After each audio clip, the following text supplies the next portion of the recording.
Hey folks, it's Joseph at JohnTheHutDweller again. I was watching a video about a rabbi speak about the Jews for Jesus movement, and he said that they're non-Jews.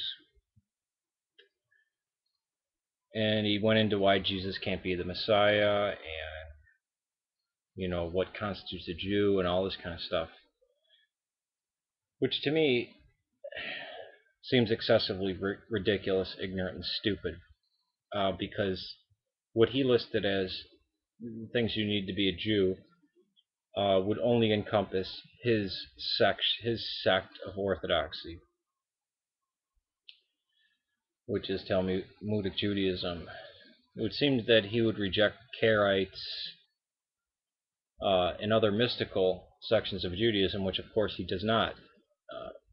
He accepts them all as Jews, which I find funny.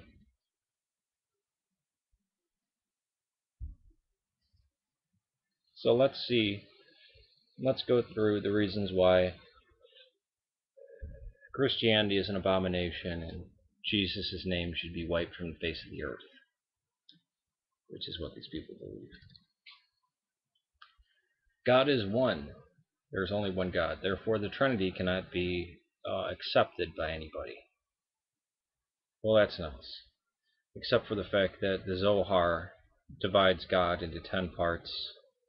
And what we see from Talmudic Judaism, and especially early Judaism in the first century, is that God had a multiplicity to him. There was many in one.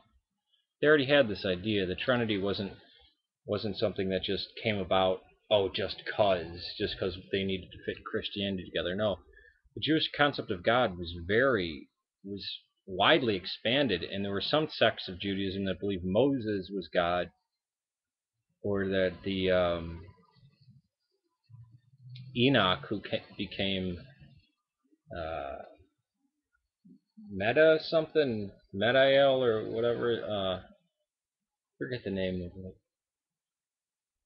Meta something. I mean, he became part of God. So this idea that there is of monothelitism, of what it's called, the heresy of many early Christians and current Muslims, who are Christian heresy. No, so we know there was always Jews that believed in a multiplicity within a oneness. We can document it. And what about all the mystical Jews? They're not Jews anymore?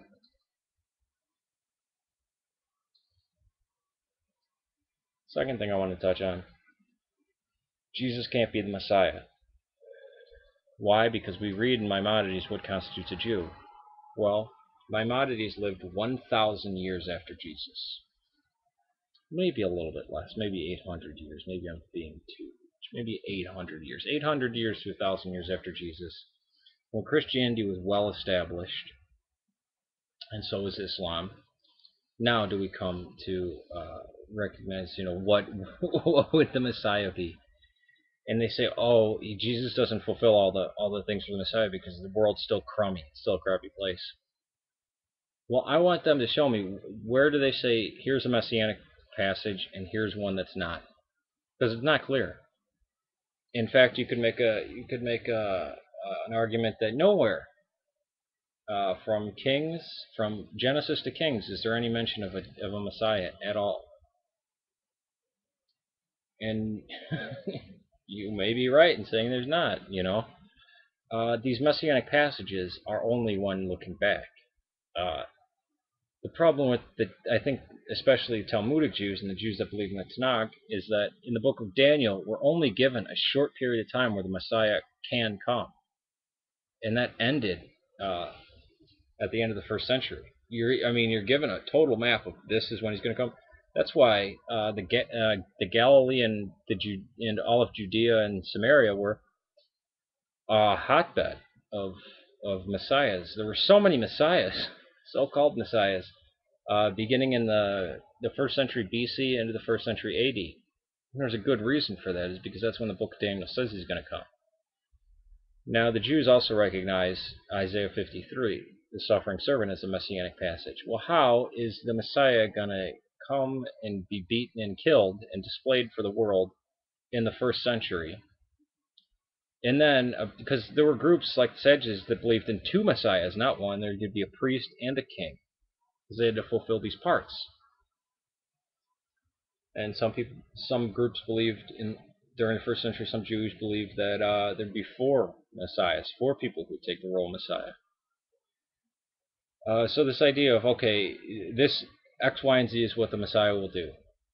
No, that wasn't established in the first century. It was only after the Jews' rejection of Christ and of Christianity, and hundreds of years later, centuries and centuries later, say, oh, well, no, see, it couldn't be because, and somehow Maimonides gets to say who's a Jew and who's not. Maimonides wasn't even a very popular man in his own day. Many people didn't like him.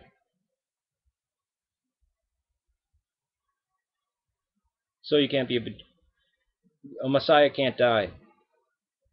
He's supposed to reign, come on earth, reign, and be this glorious king. What about the Lubavitch rabbi?